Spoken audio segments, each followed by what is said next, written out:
What's up, everybody? Subaru's fan here for another weekly update. So, not in the Mustang again this week. I will be filming some stuff in the Mustang next week, and I'm actually racking up the miles pretty good on the Mustang here, over 9,000 miles now with some of the road trips I've been doing to film car reviews. And so we'll be going in for its 10,000 mile service / oil change here, and fixing a couple tiny little things, nothing big, but I'll explain more about that next week. And so, yeah, just look forward to that next week. But let's just get right into the news here for this week. The first is the 2019 Chevy Camaro was spied yet again. So, last time that this car was spotted, all the media publications were saying that this could be like a Z28 model and all this kind of stuff. And I said back then, this is just the refresh. They're rushing a refresh because the current Camaro styling is a little bit controversial and a lot of people don't like it. And with the suffering Camaro sales currently, I think they're trying to change up the design to hopefully appease those people that are on the fence.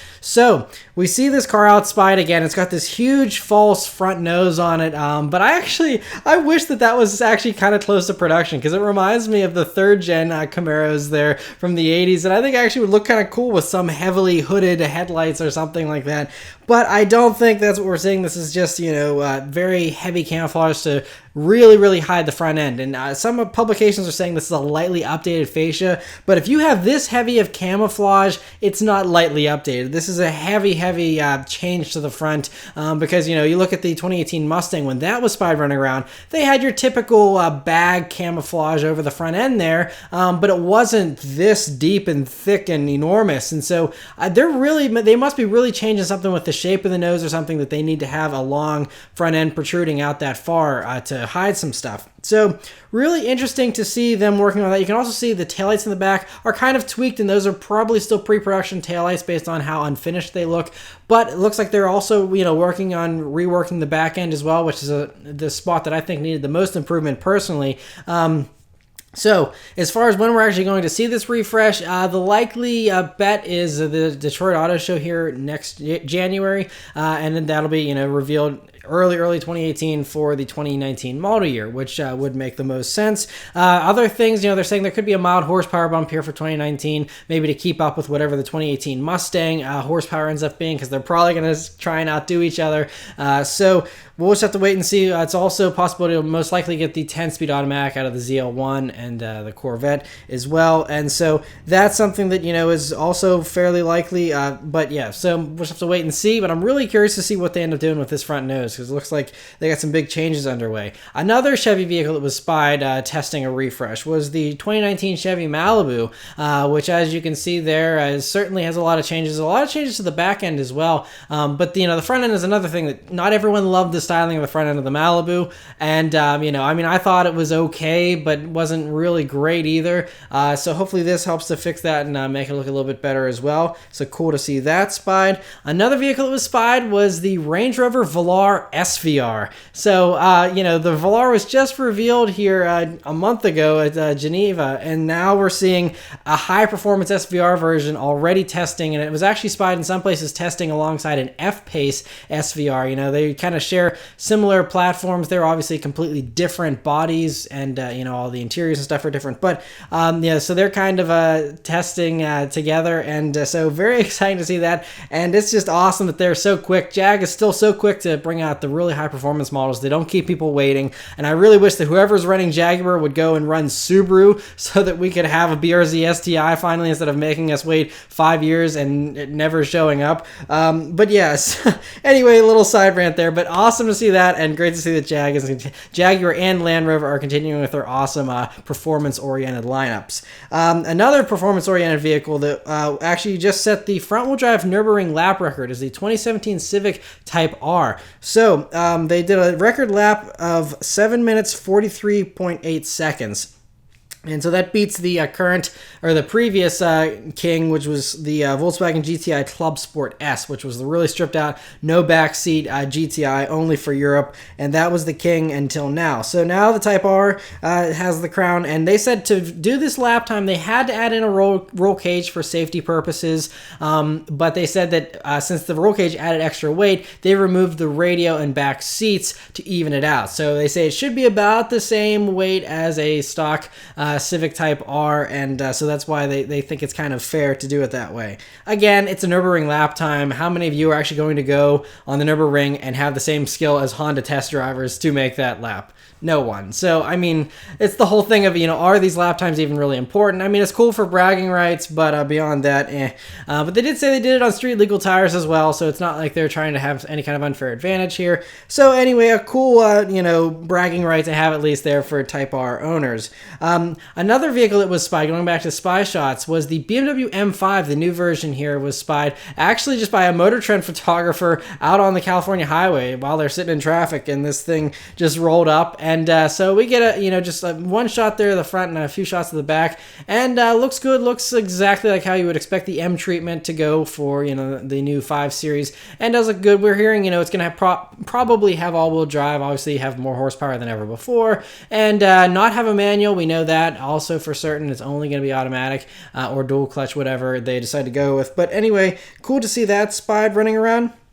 Another vehicle that was spied running around was the Jeep Wrangler pickup truck that was spied. And they say it's still a prototype, but this one looks closer to production because it has an actual production-style truck bed instead of the other one was kind of hacked on, and it was kind of, the whole car was kind of a hack job. This looks like it's actually a complete product now and makes sense with the rest of the Jeep body. And so, yeah, that's pretty cool. Now, in some of these reports, they're saying that they're expecting the normal Jeep Wrangler to go into production at the end of this year. And actually, I had someone that is in Dearborn, Detroit area actually sent me pictures of the current, or the 2018 Wrangler that's just the normal Wrangler was actually spied at a gas station. He just snapped some pictures of it, so huge thanks to Jake for sending those in. So yeah, we've seen the normal one. They say that's supposed to go into production at the end of 2017, but they say that this truck version, according to the Detroit News, they're saying that this isn't going to even go into production until mid-2019, and we're not going to see it till 2020, which makes absolutely no sense to me or anyone else when you think about it, because if they're currently already basically ready to go with building the normal Wrangler, it's just a pickup truck bed, and it looks like it's about as far along as all the camouflage normal Wrangler. So if the normal Wrangler is just about ready to go, I don't see why adding a truck bed to it is going to complicate things that much that you have to wait an extra 2 years to build it. But yeah, that's what they're saying. I highly disagree. I think we'll see this pickup truck version of the new Wrangler probably sometime next year, maybe late next year, but I would not say 2019 or 2020. That seems way too far off. But anyway, interesting to hear that. And another thing that we heard this past week is Motor Trend's reporting that McLaren is planning on doing a 570S Spider and revealing it here towards the end of this year. Now, we knew that this was always in the plans with the 570 platform. This Sports Series platform is to have a convertible version. And so that's what they said they're going to be doing, a 570S. They're not going to be doing a 540S. They say it only makes sense price-wise with the 570 version. And so 570S Spider, they're saying it could be revealed at the Frankfurt Motor Show in September or at the LA Auto Show in November. Either one makes perfect sense. It might be both. Who knows? But anyway, so cool to hear about that. And I'm sure, fingers crossed, it looks really striking as a convertible. And a bunch of 2018 model year cars were priced here this week. The first being the 2018 Subaru WRX, which now starts at $27,855. Now, the articles I read didn't note whether or not that was with destination included. If that includes destination, that's only roughly $300 more than an outgoing 2017 WRX. So if that's the case, then that's really a pretty good bargain. If that doesn't include destination, then you're looking at a $1,500 increase over the 2017 models. Regardless, so the starting price now is $27,855. The STI now starts at $36,955, which uncoincidentally is the exact same starting price as the Focus RS. It's the exact same price down to the dollar. So clearly they're sending a message to Ford. I don't know. The joke's on Subaru though, because your car has 45 less horsepower. So I don't know why they're being all aggressive towards the Focus RS and matching it dollar for dollar. STI is still great. I'm still a Subaru WRX fan, but there's more compelling options these days that offer more for your money. And so yeah, but anyway, interesting to hear that. I already covered it. I went at the Detroit Auto Show here back in January. I did walkarounds and talked all about the changes for both the normal 2018 WRX and for the STI. We know that there's that new performance package now for the WRX Premium that is $2,050, and that includes sweet Recaro seats that felt great to sit in. You get red painted brake calipers with Jurid brake pads, and you get rid of the moonroof in order to save weight. Yeah, it sounds like that still is only for the Premium. You can't get that performance package for the limited model, which is kind of a shame. But anyway, cool to hear all that. And I think it's still, the WRX is still a little more expensive than your comparable GTI or Focus ST, but you don't get all-wheel drive with either of those. So I think the price is still totally justified.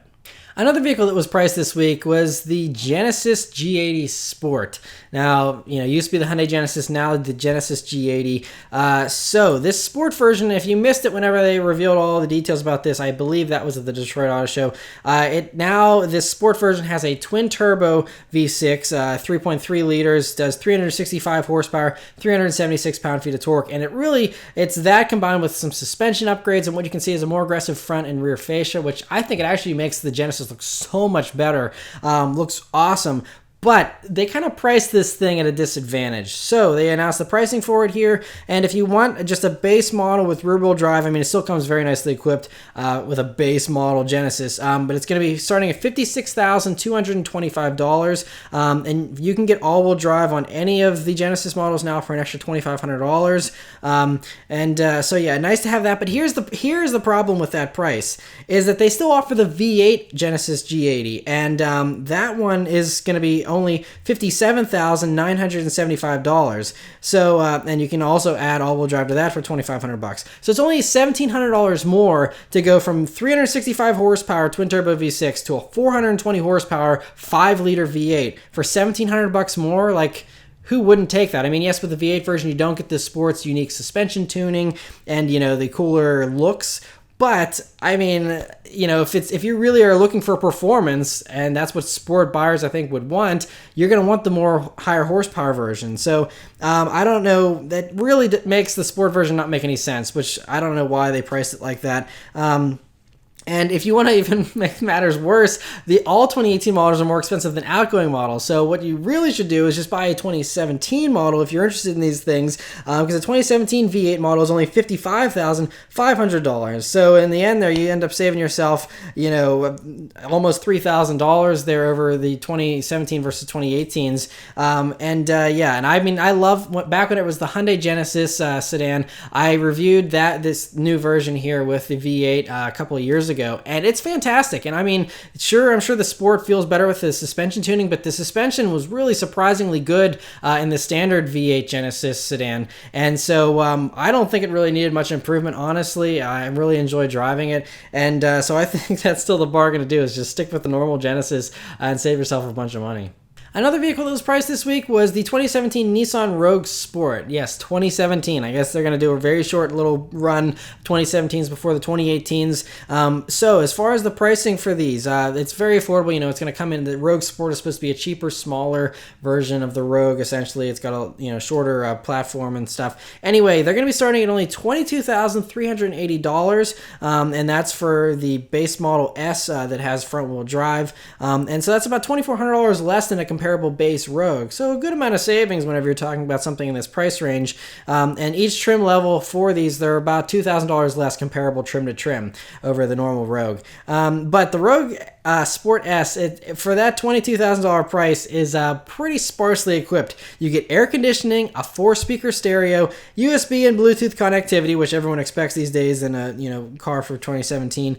But that's it. That's really basically all you get. So if you want auto climate control, keyless entry, push button start, and a 6-speaker sound system, you have to go up to the SV, which is almost $24,000. And then if you want leather and all that kind of stuff, then that's $27,000. So still very affordable pricing. But kind of, and it's just kind of surprising that in this day and age, they still are willing to offer a car with, only a 4-speaker stereo and, basic stuff, 16-inch wheels and all that. But, there are a lot of people that don't need all the fancy, toys. And so that should make sense for them. All the Rogue Sport Sports, if you missed it whenever they first came out, do a 2-liter inline 4 that does 141 horsepower and 147 pound-feet of torque. So not sporty by any means, even despite the name. And they all have a CVT transmission. So just not the greatest as far as transmissions go. So again, no sportiness involved with the Rogue Sport whatsoever. But it should be a cool little thing, and I'm sure these things are going to sell like crazy. So prepare to see these things everywhere in short order. Other Nissan news is that they just announced this past week this new division of NISMO called NISMO Cars Business Unit.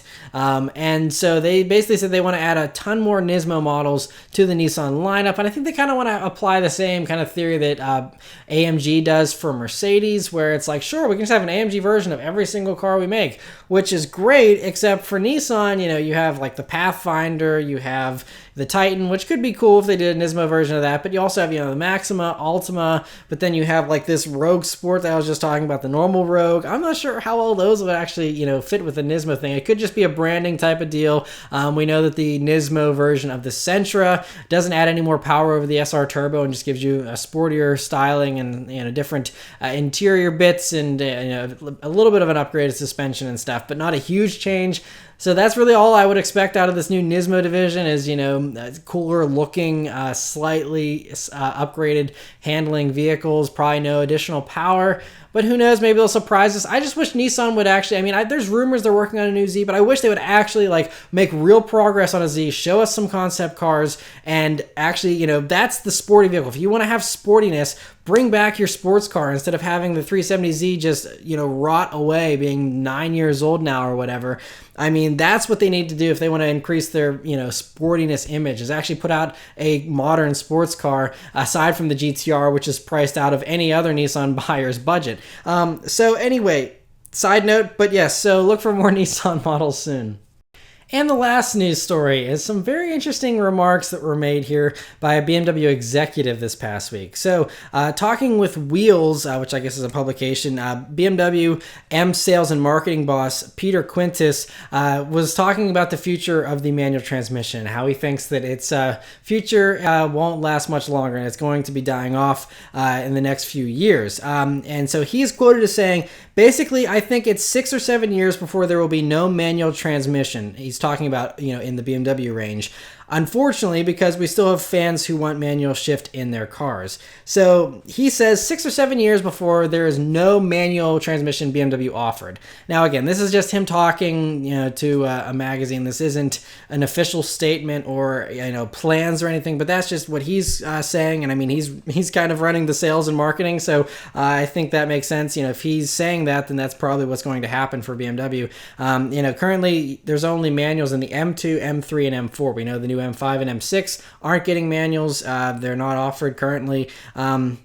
And he's saying that even the next generation M3 and M4 most likely won't have manuals just because of the sales and the cost of it all. And so it could just be left with maybe the M2, which is kind of crazy. We know there's some kind of new Z5 coming. Maybe there's a hope for a manual transmission in that. Not really sure. But he then went on to say some other things that kind of discredit him a bit, I think. So he says one low-cost solution is to use American transmissions, because he's saying that the BMW performance models, with the M models, are going to be so high horsepower and so high performance that their current normal manual transmissions won't be able to keep up or handle the power. So he says one low-cost solution is to use American transmissions because they can handle high torque V8s that have similar output to BMW's engines. However, he went on and said that American gearboxes are terrible and extremely heavy.